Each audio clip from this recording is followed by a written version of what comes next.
Mark grabbed the umbrella from her so he could hold it for her. Alex had no choice but to get closer to Mark. Alex's umbrella can only fit one person. "You can hold my arm," Mark said. Alex obediently followed him. She can feel his wet shirt. She saw some t-shirts hanging from a side store. She stopped in front of it and asked for the shirt. "Does this fit you?" Alex asked. Mark was surprised, but Alex insists on replacing his wet shirt.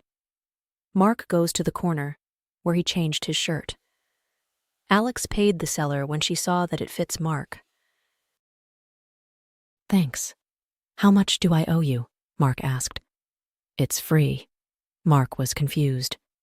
He looked at the seller. She paid for it. The seller smiles at him. "So how much is this?" Mark asked the seller. The seller looked at Alex, but Alex makes a sign not to give him the price. "It's paid, so don't stress yourself. Let's go."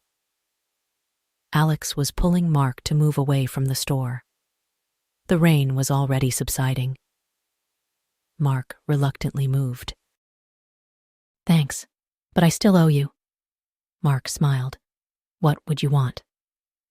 Alex silently say, "You."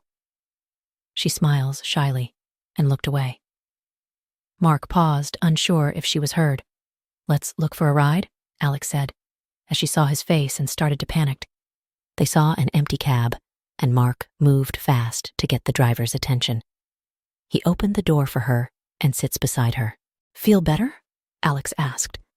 She was referring to the dry shirt he's wearing. "Oh, yes. It feels warm now. Thank you," Mark said shyly. Aside from this shirt, you wait for me." Mark didn't know that she really didn't wait for him, but she intentionally avoided him. Alex just smiled at him. "Actually, I was not hoping that you'll still be there." Mark looked at her and leaned closer to lock her door. "What do you mean?" As Alex was about to answer, the cab suddenly stops, making Alex move forward, but Mark was fast enough to cover her head with palms so as not hit the diver's chair directly. "Does it hurt?" Mark asked.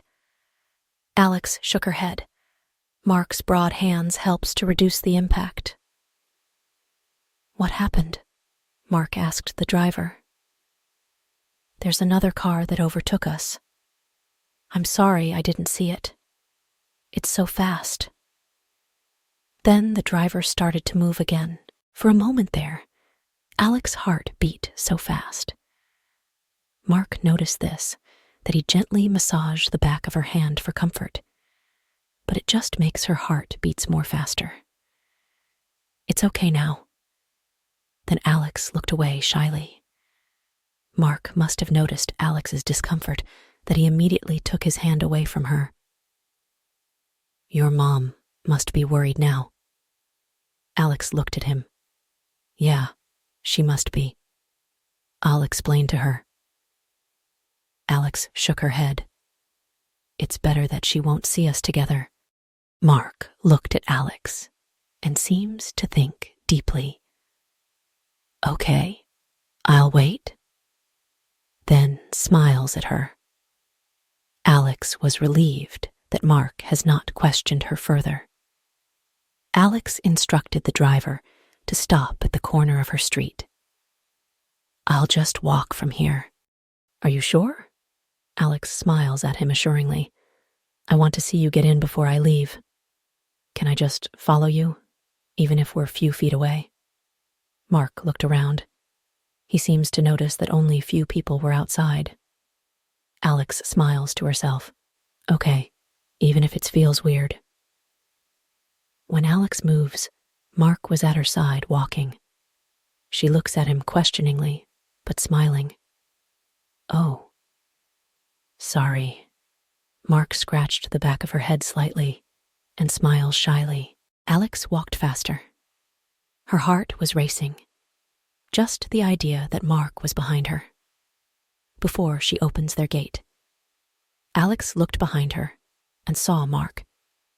He mouthed goodnight to her. He waved at her slightly before walking away. Alex goes inside, but she left the gate slightly open so she could peek to check if Mark was moving. She saw Mark looked back at their house. "Alex, who are you looking at?" This made Alex jump a little. Her mom opens the gate widely to check what Alex was looking. Alex was relieved that Mark was far already. Alex closed the gate. Her mom goes back inside. Alex looked outside before closing the gate again. Mark looked back, but she didn't know if Mark saw her. Even if it's not, Alex still smiles.